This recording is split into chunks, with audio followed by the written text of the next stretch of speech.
Boa noite. Semana passada foi nosso primeiro culto virtual em função da pandemia que vivemos com o coronavírus. Orientados pelos órgãos competentes, tanto do nosso município Paulo Afonso quanto do Brasil, nós não temos nos encontrado presencialmente. Mas isso não nos impede de experimentarmos comunhão, ainda que de forma adaptada nesses tempos. Eu louvo a Deus pela tecnologia e louvo a Deus por cada um de vocês que possui meios para acessar esse culto online. Na semana passada, Lucas Fonseca ensinou baseado no texto de Marcos 9, de 14 a 29. Nesse texto, nós vimos a falha daquela geração incrédula, expressão que Jesus utiliza em Marcos 9, 19, e inclusive é uma referência aos próprios discípulos. Que falha foi essa? A falha de não conseguir expulsar o demônio de um menino que desde a infância o molestava. E por que não conseguiam? O versículo 29 diz que essa espécie só sai pela oração. Em outras ocasiões, eles já tinham exorcizado, mas dessa vez não obtiveram sucesso. Por quê? A implicação do versículo 29 é que eles não tinham orado, e isso aponta para uma autoconfiança. Eles confiaram em si mesmos, acreditaram que era a causa do poder para a expulsão do espírito maligno, quando na verdade eles eram um meio para Deus operar.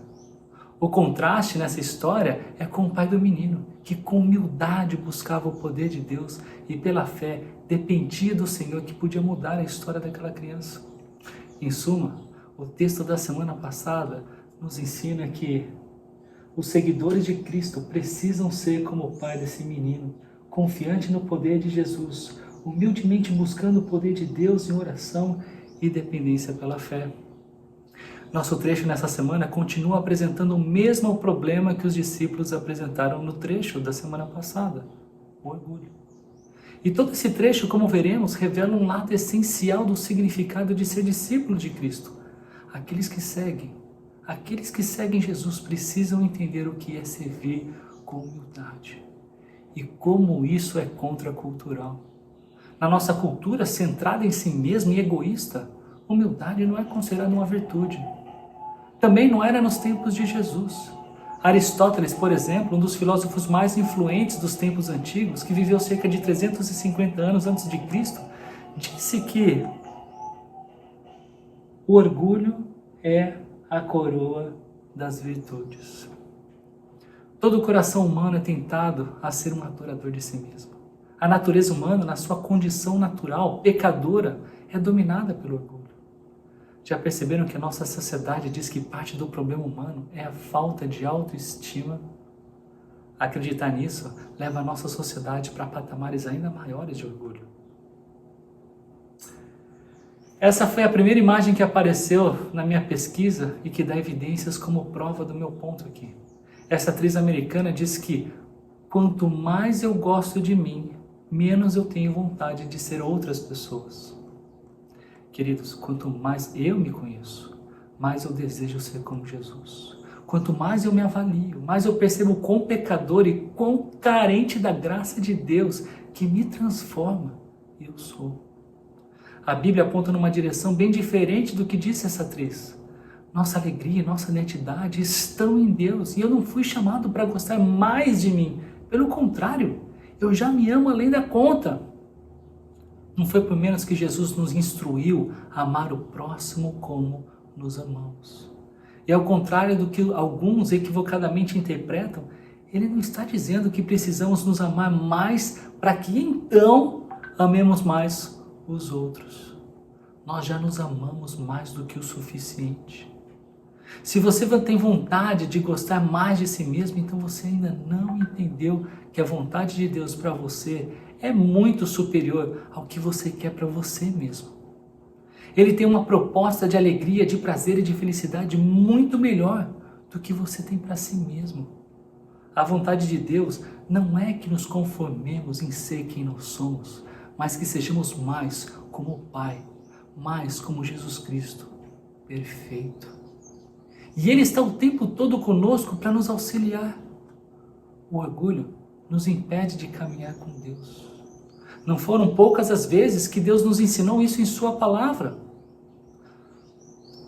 Pois os que se exaltam serão humilhados e os que se humilham serão exaltados, escreveu Lucas. O apóstolo Paulo escreveu: não sejam egoístas, nem tentem impressionar ninguém, sejam humildes e considerem os outros mais importantes que vocês. Ainda Paulo, veja, visto que Deus os escolheu para ser seu povo santo e amado, revistam-se de toda compaixão, bondade, humildade, mansidão e paciência. Tiago e Pedro, eles ecoam a palavra de um provérbio, 3,34. Ambos dizem: Deus se opõe aos orgulhosos, mas concede graça aos humildes. E com isso em mente, eu queria orar com vocês. Senhor, muito obrigado pela oportunidade de estarmos juntos, ainda que virtualmente. Obrigado pela tecnologia. Eu agradeço ao Senhor, Pai, porque temos instrumentos básicos para que possamos abrir a Tua Palavra dessa maneira, virtual, coletiva, numa plataforma que possibilita amigos e irmãos desfrutarem desse momento. Pai, eu te peço para que nos dê sabedoria e discernimento para sermos mais como o Senhor quer que nós sejamos. E a Tua Palavra fala para que nós sejamos mais como o Pai perfeito, mais como o Filho, ser maduros como Ele. E nesse trecho, espero passar com clareza, Pai, a questão da humildade, a questão do orgulho. Pai, transforma o meu coração, pois essa é uma área onde eu tenho muito que transformar. Eu oro assim em nome de Jesus. Amém. Então hoje, nós nesse trecho de Marcos, a partir do versículo 30, nós veremos, ou dando continuidade a esse tema que Jesus tem tratado, do orgulho dos seus discípulos.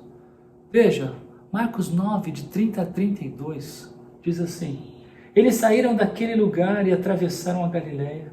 Jesus não queria que ninguém soubesse onde eles estavam, porque estava ensinando os seus discípulos. E lhes dizia: o Filho do Homem está para ser entregue nas mãos dos homens. Eles o matarão e 3 dias depois ele ressuscitará. Mas eles não entendiam o que ele queria dizer e tinham receio de perguntar-lhe. Veja, eles saíram daquele lugar e atravessaram a Galileia. Desde o início do Evangelho de Marcos, nós sabemos que Jesus chamou 12 homens para segui-lo. Alguns deles eram pescadores de peixes, mas Jesus ele disse que tornaria esses pescadores de peixes em pescadores de gente. Estes 12 homens chamados de discípulos e também de apóstolos no Evangelho de Marcos, eles experimentaram coisas incríveis ao lado de Jesus, inclusive ao ponto de reconhecerem que ele, Jesus, era o Messias. Mas eles não compreendiam plenamente o papel do Messias. Olha no texto: e lhes dizia: o Filho do Homem está para ser entregue nas mãos dos homens.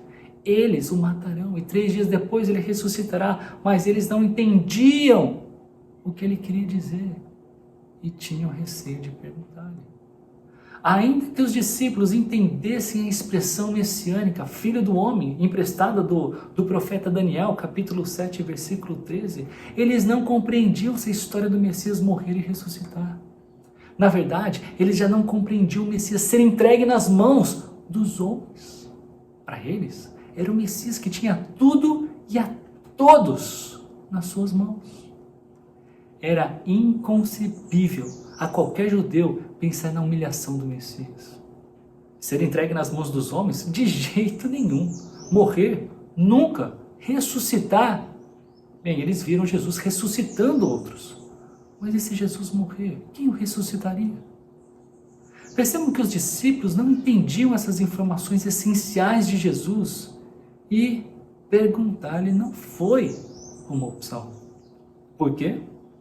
Bem, uma possibilidade é porque, para eles, o Messias morto era alguém muito difícil de se engolir.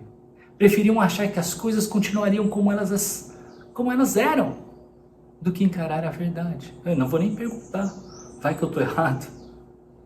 Mas também pode ser que eles estivessem com temor de ser exortados por Jesus, como Pedro, quando aconteceu no capítulo anterior, quando Jesus o repreendeu. Você lembra quando Pedro disse que ele era o Messias, em nome do grupo apostólico. Mas quando Jesus disse que morreria e ressuscitaria ao terceiro dia, Pedro não reagiu bem a isso. E Jesus o repreendeu. Marcos continua seu livro dizendo: depois que chegaram a Cafarnaum e se acomodaram numa casa, Jesus perguntou a seus discípulos: sobre o que vocês discutiam no caminho? Eles não responderam, pois tinham discutido sobre qual deles era o maior. Jesus se sentou, chamou os 12 e disse: quem quiser ser o primeiro, que se torne o último e seja servo de todos. Mesmo eles mudando de local, Jesus, que ensinava sobre a sua humilhação, continua tendo que lidar com seus orgulhosos discípulos querendo exaltação. Mudam de cidade, mas o tema permanece o mesmo. Na viagem, Jesus percebeu alguma coisa diferente no relacionamento dos discípulos, mas esperou chegarem ao local final e se acomodarem para então lhes perguntar: qual foi a discussão que vocês tiveram no caminho? E qual foi a resposta que Jesus teve? Um silêncio ensurdecedor. Eles estavam envergonhados. Assim, Jesus tomou sua posição de professor. O texto diz que ele se sentou, e naquela época os professores não ensinavam de pé. Chamou os discípulos para dar a aula e disse: quem quiser ser o primeiro, que se torne o último e seja servo de todos. Isso é um paradoxo, mas essa é uma ferramenta que Jesus usou algumas vezes. Se lembram? Se quiser ter vida, você deve morrer. Se você quiser salvar a sua vida, você tem que perder a sua vida. Quer ser o primeiro? Então seja o último. E o que significa ser o último? Significa servir a todos. Quem de nós associaria grandeza com o serviço, com servir a todos? Que banho de água fria, hein? Como eu disse, humildade não é um valor na nossa cultura, nem naquela época era. Aliás, a palavra grega que traduz servo aqui é diáconos. E o mundo grego, de forma geral, considerava servir humilhante e indigno. Olha, por exemplo, o que Platão disse a esse respeito. Como pode um homem ser feliz quando tem que servir alguém? Mas não deixem de perceber que Jesus não condenou o desejo de alguém melhorar a sua posição social. O que ele ensinou foi que grandeza não é determinada por status, mas por serviço. Você é dentista? Legal. Você é médico? Joia. Você é engenheiro? Thumbs up. Você é dono de vários imóveis, negócios? Nada disso lhe faz maior no reino de Deus. Nenhum título torna um homem grande. Quer ser grande? Sirva. Eu não sei ainda quanto tempo ficaremos de quarentena, ficaremos resguardados nas nossas casas.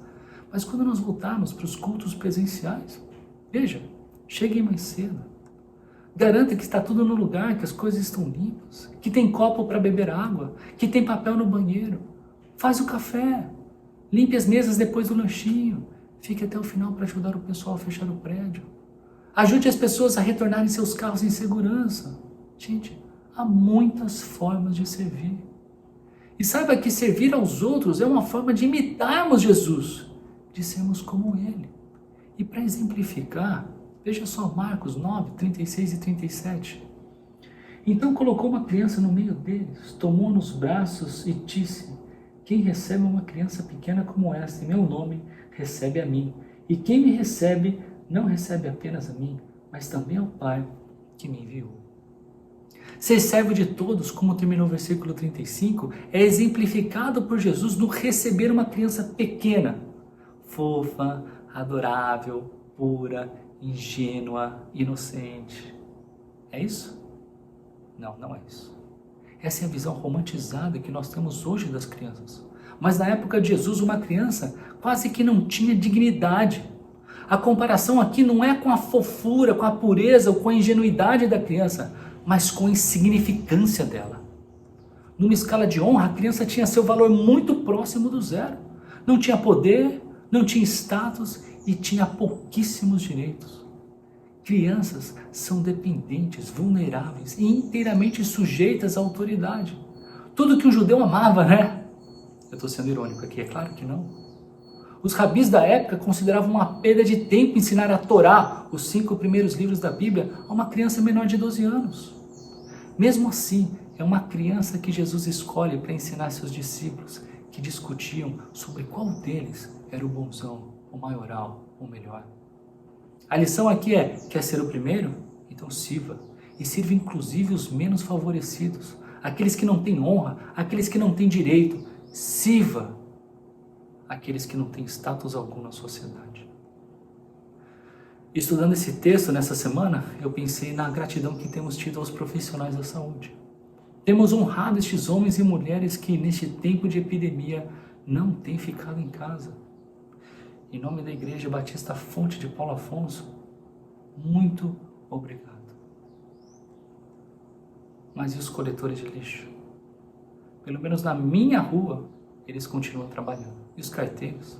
Só nessa semana tivemos de receber 2 encomendas. E aqueles que trabalham na produção de alimento? E os mototáxis?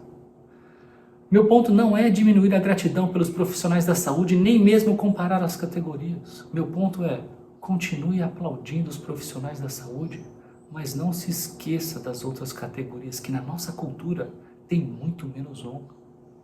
Nós temos a tendência de olhar com mais apreço para algumas posições, para algumas profissões. Avalie-se e decida servir todos. Por isso, mais uma vez eu digo, obrigado a cada um de vocês, médico ou gari, que tem trabalhado para que a nossa sociedade continue funcionando bem, com saúde, com alimento, com transporte e com a higiene que precisamos. Nessa passagem, Jesus não ensina que devemos ser como crianças, mas que devemos ser como Ele, Jesus, que não faz distinção em quem receber. Aliás, alguém que recebe até mesmo aqueles que a sociedade considera insignificante. Quer ser o maior? Não se esqueça daqueles que geralmente são esquecidos. Muito alegrou meu coração ao saber que nessa semana algumas mulheres do nosso meio se organizaram para ajudar algumas famílias que estão em condição de risco. Louvado seja o Senhor por tudo isso, irmãs. Um outro exemplo do nosso meio é o amor que Arthur e Tarciana têm pelos deficientes auditivos. Pessoas também geralmente menosprezadas na nossa sociedade. Eles têm dedicado tempo para aprender Libras e ministrar para esse público. E se vocês quiserem saber mais sobre isso, procure por eles. Que Deus continue lhes ajudando nessa jornada, irmãos. E novamente, Marcos continua. Nos versículos 38 a 41. João disse a Jesus, Mestre, vimos alguém usar seu nome para expulsar demônios. Nós o proibimos, pois ele não era do nosso grupo. Não o proíbam, disse Jesus. Ninguém que faça milagres em meu nome falará mal de mim a seguir. Quem não é contra nós é a favor de nós. Eu lhes digo a verdade. Se alguém lhes der um simples copo de água, porque vocês são seguidores do Cristo, essa pessoa certamente será recompensada. Dessa vez, é especificamente João que se manifesta para falar o que o grupo havia feito. Notem o uso do plural. Nós o proibimos. Eles proibiram o homem de expulsar demônios em nome de Jesus. Por quê? Percebam que não foi porque este homem usava indevidamente o nome de Jesus, mas porque ele não pertencia ao clube dos 12 de Jesus. Preste bem atenção no texto. Do nosso grupo. João não diz, pois ele não era um seguidor seu, Jesus. Ele diz, porque ele não faz parte do nosso grupo. Esse mesmo grupo que recentemente falhou em expulsar um demônio, agora ostraciza alguém que consegue expulsar demônio.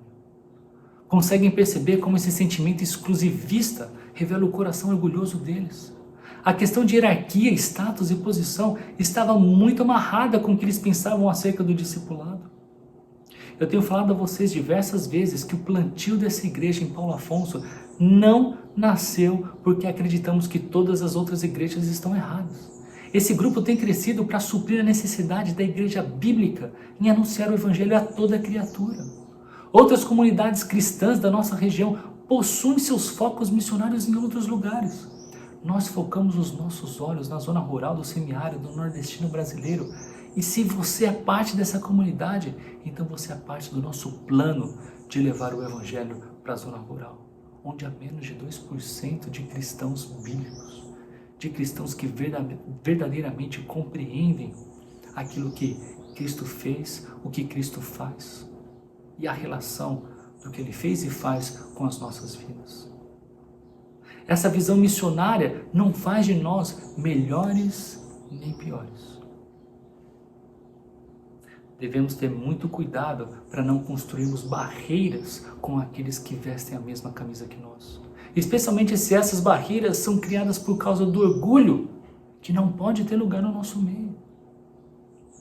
Quando eu e minha família chegamos em Paulo Afonso em 2017, nós fomos visitar o que é hoje a terceira igreja presbiteriana de Paulo Afonso. Fomos muito bem recebidos por eles. Eles até oraram pelo nosso trabalho na zona rural.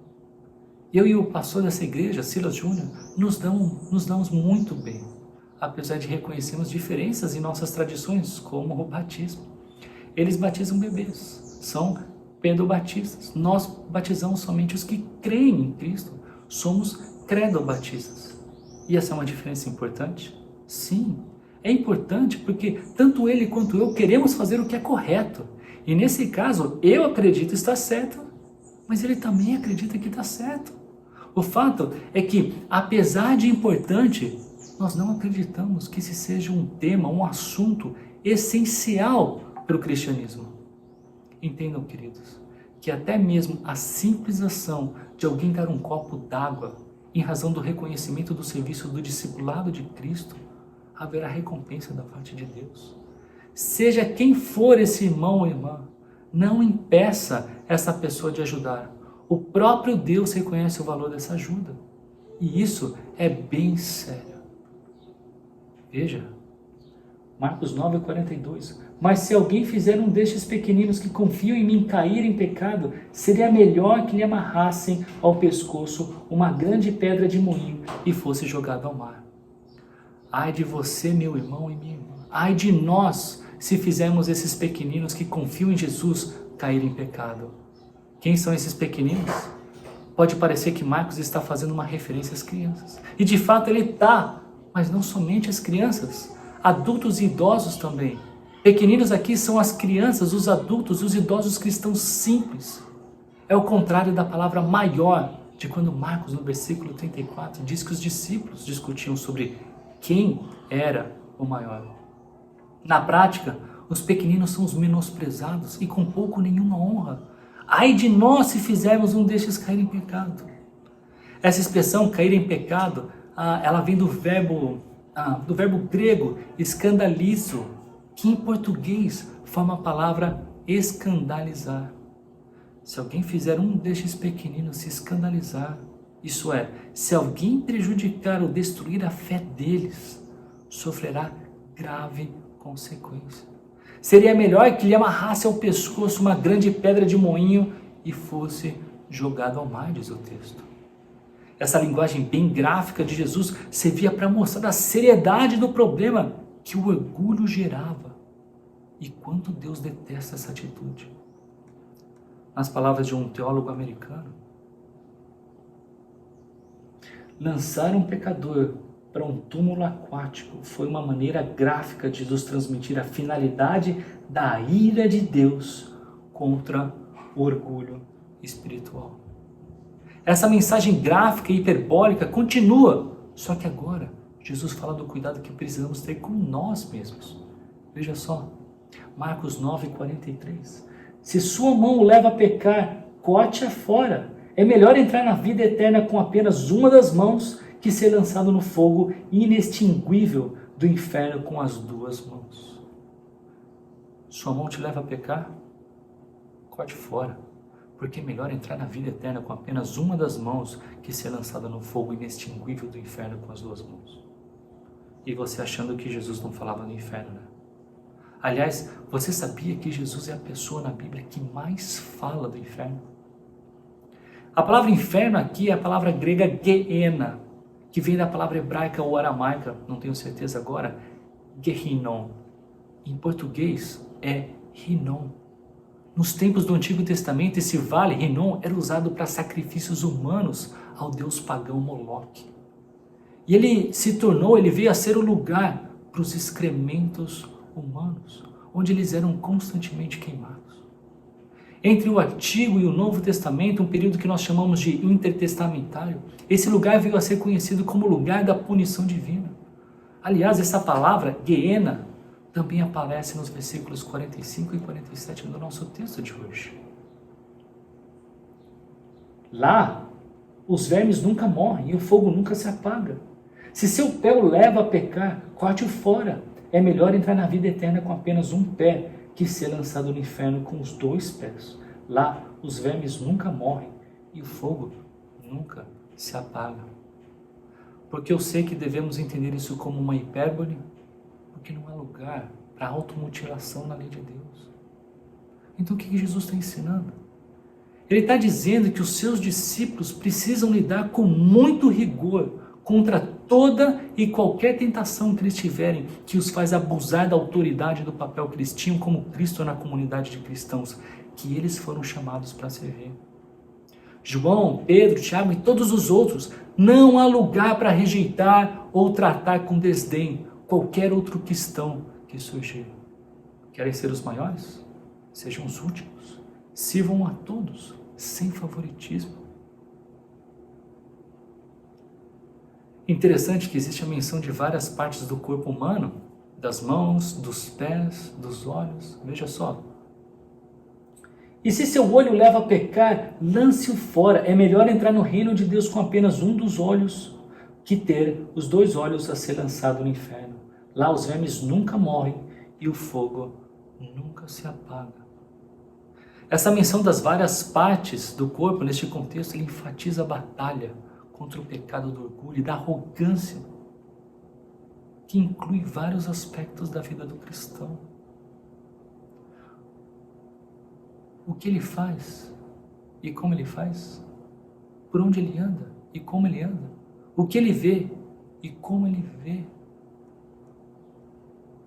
Algo que eu acho muito interessante aqui é Jesus ter citado o último versículo do livro de Isaías. Esse aqui no final, os vermes nunca morrem e o fogo nunca se apaga. Por que eu achei interessante?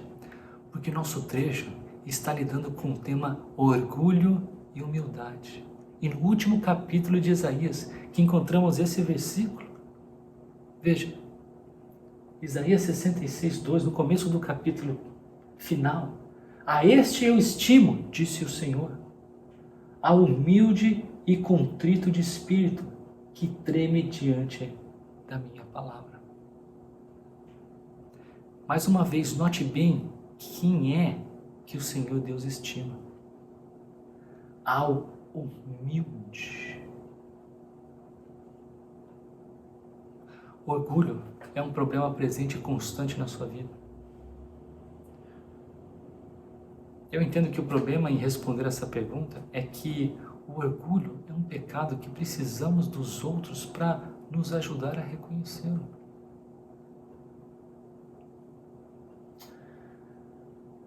Pois cada um será provado com fogo. O sal é bom para temperar, mas se perder o sabor, como torná-lo salgado outra vez? Tenham entre vocês as qualidades do bom sal e vivam em paz uns com os outros. Esse é um trecho muito difícil de interpretação.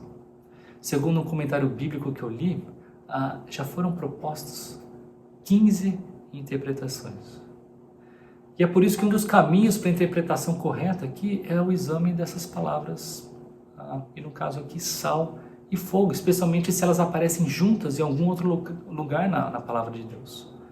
E Ezequiel 43:24 e Levítico 2:13 são 2 dessas passagens. E elas nos fazem pensar nos sacrifícios que aconteciam no antigo templo de Israel. O sal era usado nestes sacrifícios que tinham como alvo a manutenção do relacionamento com Deus. E aqui em Marcos, o discípulo humilde é o sal do sacrifício. O seu espírito de servo qualifica como esse sal que queima junto com o sacrifício, que faz o sacrifício aceitável e agradável a Deus. Mas esse sal podia perder o sabor. É verdade que o sal de hoje, o cloreto de sódio, ele não perde o sabor. Mas o sal daquela época, daquela região, ele era bastante impuro e ele podia ficar insípido. Semelhantemente, o discípulo podia deixar de seguir as ordens e orientações do Senhor, deixando o discipulado de lado, deixando Cristo de lado. A ideia é que o discípulo nunca perdesse as qualidades do bom sal. Quer ser o maior no reino de Deus? Então busque a pureza, a santidade e a habilidade de fazer diferença num mundo que precisa ser salgado com a palavra de Deus. Ao invés de ficarem discutindo quem é o mais importante entre vocês, quem é o maior, vivam em paz, servindo a Deus e aos outros. Queridos, concluindo essa mensagem, o orgulho, ele não pode ter lugar no serviço a Deus. E o maior exemplo disso tudo é o próprio Cristo. De fato, todo esse texto que nós estamos estudando em Marcos, ele caminha para um em especial que fica no capítulo 10, versículo 45, que diz: pois nem mesmo o Filho do Homem veio para ser servido, mas para servir e dar a sua vida em resgate por muitos. Como cristão, nosso objetivo é mirar em Jesus. Nossa estrela norte é imitá-lo. Que tal, como Igreja Batista Fonte, nos atentarmos ainda mais para o nosso Salvador? Ele não é somente o exemplo, ele é a fonte do poder que nos sustenta para sermos humildes, para sermos conforme ele é, para fazermos conforme ele quer. Você luta com orgulho? Eu luto com orgulho. Então vamos prestar atenção na palavra dele e perceber como ele quer que nós vivamos. Vamos olhar para isso e ver que o Filho do Homem, o próprio Messias, ele veio com o objetivo de não ser servido, mas para servir. E o serviço dele foi dar a vida dele em resgate por muitos. Num momento como esse de pandemia, o que nós temos feito para alcançar aqueles que ainda não conhecem o nosso Senhor Salvador? O que nós temos feito entre aqueles que estão vulneráveis e que estão precisando de ajuda? Como é que nós, como discípulos de Jesus, podemos humildemente ajudá-los? Comece orando. Comece se atentando. Comece sendo criativo e percebendo como nessa dificuldade de estar junto às pessoas, nós podemos ajudá-las. E ajudá-las especialmente a reconhecer a identidade de Jesus Cristo, o servo do Senhor. Pai, muito obrigado. Obrigado por estarmos juntos, de novo, ainda que virtualmente. Obrigado porque o Senhor tem um controle de tudo e de todos. Obrigado porque o Senhor, na sua palavra, mostra exatamente o que nós precisamos fazer e quem nós precisamos ser. Precisamos servir e precisamos ser como Cristo. Nos ajude, Senhor, a nos atentarmos à Tua palavra, sermos transformados pelo Teu Espírito, apontando, Pai, as pessoas que ainda não Te conhecem, a perceber que essa mudança só pode ser gerada se elas também tiverem Cristo em seus corações, a saber reconhecê-lo, saber quem Ele é, aceitá-lo, crer nele, para que então o Senhor habite e assim possamos ser como uma família, juntos, transformando a sociedade, vivendo de acordo com a sua vontade. Ajude, Senhor, por favor, a cada um dos meus irmãos. Nos dê uma semana, Pai, na condição de, ainda que atípica, poder proporcionar a pessoas que estão precisando de ajuda algum refúgio, algum alívio, algum auxílio. Nos ajude a servir.